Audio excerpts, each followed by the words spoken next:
तो साथियों, क्या हालचाल है और कैसे हो आप सभी।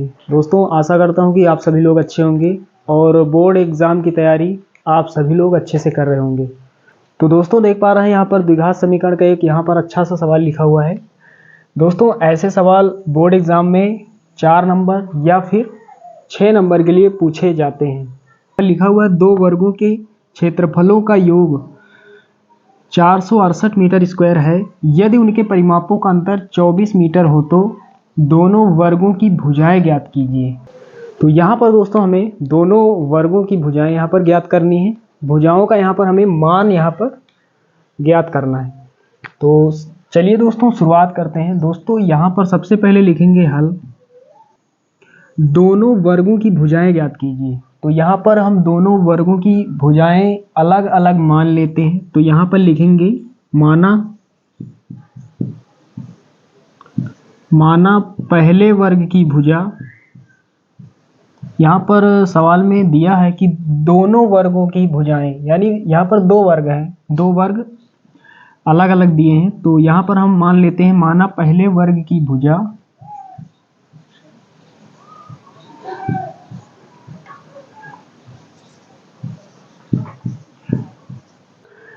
तो साथियों, यहाँ पर हमने लिखा कि माना पहले वर्ग की भुजा x मीटर तथा दूसरे वर्ग की भुजा y मीटर है। अब दोस्तों, यहाँ पर सवाल में देख पा रहे हैं दिया गया है। दोस्तों, यहाँ पर सवाल में लिखा है क्या, एक बार और सवाल को पढ़ते हैं। यहाँ पर लिखा है, दो वर्गों के क्षेत्रफलों का योग 468 मीटर स्क्वायर है और परिमापों का अंतर 24 मीटर यहाँ पर दिया गया है। तो साथियों, यहाँ पर सबसे पहले जान लेते हैं कि वर्ग का क्षेत्रफल क्या होता है। वर्ग का क्षेत्रफल यहाँ पर दोस्तों, तो वर्ग का क्षेत्रफल यहाँ पर क्या होता है। वर्ग का क्षेत्रफल दोस्तों होता है, वर्ग का क्षेत्रफल होता है भुजा स्क्वायर, भुजा का स्क्वायर। पहले वर्ग की यहाँ पर हम बात कर रहे हैं, तो पहले वर्ग की भुजा हमने क्या मानी, x। तो यहाँ पर क्या हो जाएगा, x का स्क्वायर। यहाँ पर दो वर्ग हैं, तो यहाँ पर लिख लेते हैं, पहले वर्ग का क्षेत्रफल।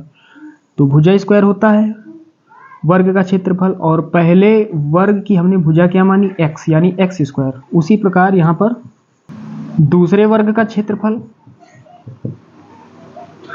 तो दूसरे वर्ग का क्षेत्रफल, तो यहाँ पर वर्ग का क्षेत्रफल क्या होता है, भुजा का स्क्वायर। तो दूसरा जो वर्ग है उसकी भुजा हमने क्या मानी, y, तो y का स्क्वायर हो जाएगा। उसके बाद यहाँ पर एक चीज़ और समझते हैं। यहाँ पर दोस्तों, यहाँ पर दिया है कि उनके परिमापों का अंतर, यानी यहाँ पर जो पहला वर्ग है उसका परिमाप और जो दूसरा वर्ग है उसका परिमाप, उन दोनों का अंतर 24 है। तो साथियों, यहाँ पर वर्ग का परिमाप आप सभी को पता होगा क्या होता है। वर्ग का परिमाप क्या होता है, तो वर्ग का परिमाप होता है 4 इंटू भुजा, 4 गुणे भुजा का मान। तो यहाँ पर 4 लिखेंगे और भुजा यहाँ पर पहले वर्ग की हमने भुजा क्या मानी, x। यहाँ पर देख पा रहे हैं, पहले वर्ग की भुजा हमने क्या मानी, x, और दूसरे वर्ग की भुजा हमने क्या मानी, y।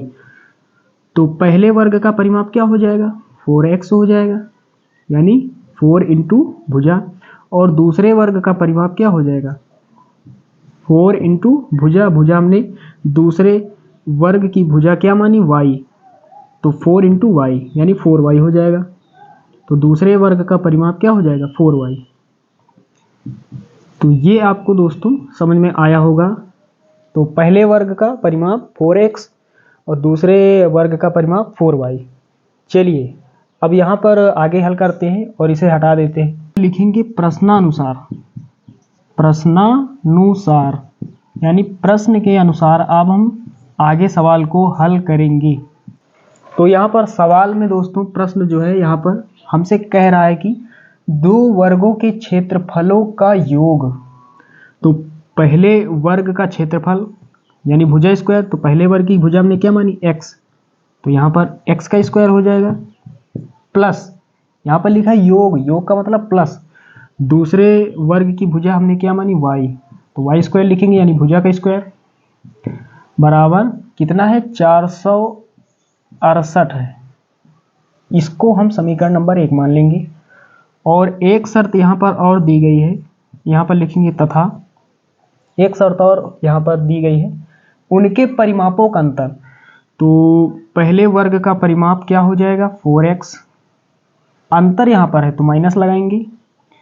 दूसरे वर्ग का परिमाप 4y बराबर कितना दिया है 24 दिया है। थोड़ा हल करेंगे, 4 यहाँ है 4 यहाँ है, तो यहाँ पर साथियों हम 4 कॉमन ले लेंगे, यहाँ से 4 कॉमन हो जाएगा, क्या बचेगा x माइनस यहाँ क्या बचेगा y बराबर 24। इसे काट देंगे, 4 1 के 4 और 4 6 24, तो x माइनस वाई बराबर कितना हो जाएगा 6 हो जाएगा।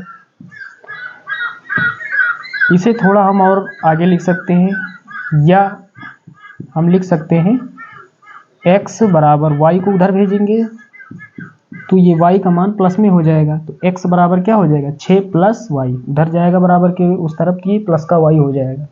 इसे दोस्तों हम मान लेंगे समीकरण 2। तो साथियों यहाँ तक आपको अच्छे से समझ में आ रहा होगा। अब चलिए आगे हल करते हैं। यहाँ पर देख पा रहे हैं दोस्तों x का मान हमने निकाला, x बराबर 6 प्लस वाई, ये मान x का हम समीकरण 1 में रख देंगे। तो यहाँ पर लिखेंगे x का मान समीकरण 1 में रखने पर, ये समीकरण 1 है, पहले यहाँ पर लिख लेते हैं x square plus y square बराबर कितना 468। यहाँ पर हमें x के स्थान पर रखना है 6 प्लस वाई, तो यहाँ पर x दिखाई दे रहा है, यहाँ पर लिखा हुआ है x, इसके स्थान पर हमें लिखना है 6 प्लस वाई, 6 प्लस वाई, ऊपर स्क्वायर है तो होल स्क्वायर लगा देंगे, प्लस वाई स्क्वायर बराबर 468। a प्लस बी का होल स्क्वायर क्या होता है a स्क्वायर, यानी 6 का स्क्वायर कितना हो जाएगा 36, प्लस बी स्क्वायर, b का मान कितना है y, तो y का square plus 2ab, 2 into a का मान कितना है 6 इंटू b का मान कितना है y, तो यहाँ पर क्या हो जाएगा 6 दूना 12y, तो यहाँ पर लिख लेते हैं 12y प्लस ये y स्क्वायर और बराबर 468। चलिए अब यहाँ पर आगे हल करते हैं। वाई स्क्वायर यहाँ पर है, वाई स्क्वायर यहाँ पर, दोनों प्लस के हैं, जुड़ जाएंगे तो यहाँ पर क्या हो जाएगा 2y स्क्वायर, उसके बाद यहाँ पर 12y, ये प्लस का 12y, 468 उधर बराबर के उस तरफ है तो ये प्लस में है, इधर आएगा तो ये माइनस का हो जाएगा, और यहाँ पर प्लस का 36, प्लस का यहाँ पर कितना 36 बराबर 0। अब थोड़ा आगे हल करेंगे तो यहाँ पर क्या हो जाएगा 2y square plus 12y minus का 468 प्लस का 36, माइनस वाली संख्या बड़ी है तो यहाँ पर माइनस का ही बचेगा, तो 8 में 6 जाएगा 2 बचेगा, 6 में 3 जाएगा 3 बचेगा, और यहाँ पर कितना 432 बचेगा यदि हम 36 घटा देंगे बराबर 0। अब दोस्तों यहाँ पर 2 से पूरे समीकरण को भाग दे देते हैं, 2 यहाँ पर है, 2 यहाँ पर है, 2 यहाँ पर भी छिपा हुआ है, क्योंकि सभी जो है सब सम संख्याएं हैं, तो 2 से हम भाग देंगे, यहाँ पर 2 से भाग देंगे, यहाँ पर 2 से, और यहाँ पर 2 से भाग देंगे, बराबर के उस तरफ 0 है, यहाँ पर भी भाग लगाएंगे 2 से। तो यहाँ पर हमने 2 से यहाँ पर पूरे समीकरण में भाग दे दिया, यहाँ पर 2 से 2 कट जाएगा, 2 से काटेंगे 2 के तो 2 छक्के 12, यहाँ पर 6 हो जाएगा, 2 छक्के 12, और यहाँ पर 432 को 2 से भाग दे देंगे, तो 2 से भाग देने का मतलब संख्या का आधा, तो 432 का आधा कितना हो जाएगा, यहाँ पर हो जाएगा 216, यहाँ काटेंगे 2 से 216, और ऊपर 0 है, अंश में 0 है तो नीचे कोई संख्या 1 2 3 10 कुछ भी हो तो पूरा मान 0 लिखा जाता है, तो ये यहाँ पर ये वैल्यू 0 हो जाएगी। तो यहाँ पर दोस्तों क्या बचेगा, चलिए इतना दोस्तों आप लोगों को समझ में आया होगा। चलिए अब यहाँ पर इसे हटा देते हैं, उसके बाद यहाँ पर हल करते हैं। अब आगे हल करते हैं। 2 से 2 कट गए। यहाँ पर क्या बचा दोस्तों, यहाँ पर बचा y², उसके बाद में प्लस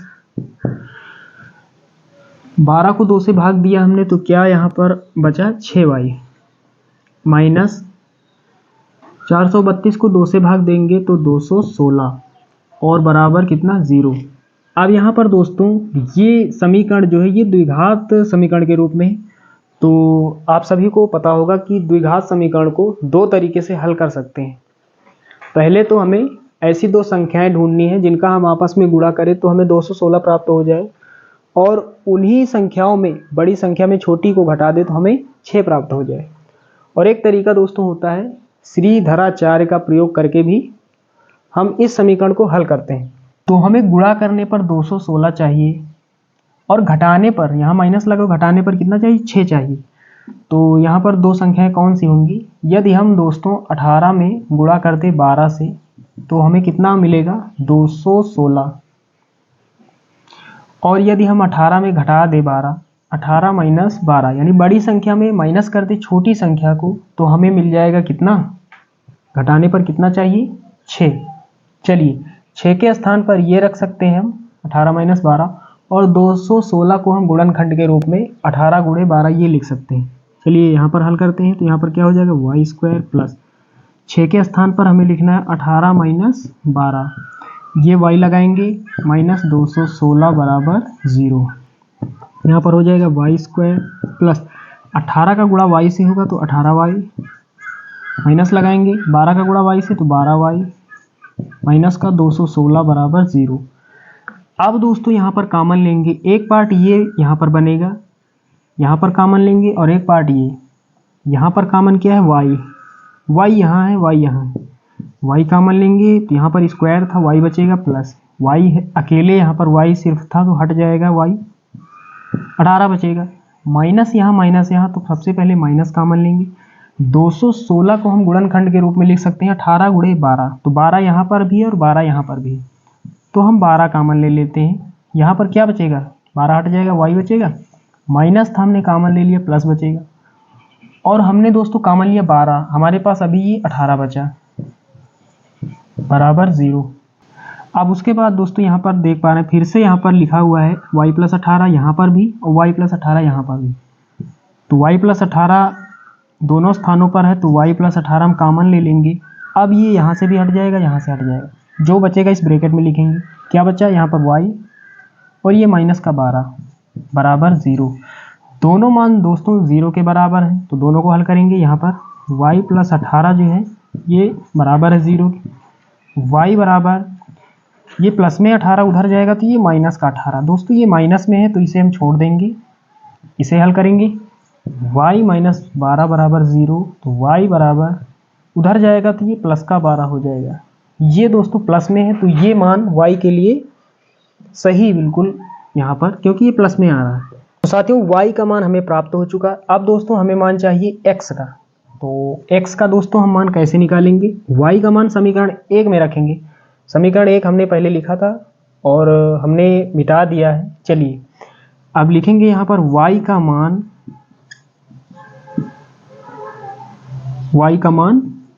समीकरण 1 में रखने पर। तो समीकरण 1 दोस्तों क्या था, दोस्तों समीकरण 1 यहाँ पर था x बराबर 6 प्लस वाई, ये समीकरण 1 था, यहाँ पर रख देंगे x बराबर 6 प्लस वाई के स्थान पर 12, तो x बराबर 12 प्लस 6 18। दोनों दोस्तों यहाँ पर दोनों भुजाएं हैं तो यहाँ पर लिख देंगे मीटर, यहाँ पर भी लिख देंगे मीटर। तो दूसरे वर्ग की भुजा 12 मीटर और पहले वर्ग की भुजा 18 मीटर, ये दोस्तों यहाँ पर आंसर हो जाएगा। तो साथियों आशा करता हूँ कि यहाँ पर आपको लगभग पूरा सवाल समझ में आ गया होगा। चलिए दोस्तों मिलते हैं अगले वीडियो में, तब तक के लिए जय हिंद।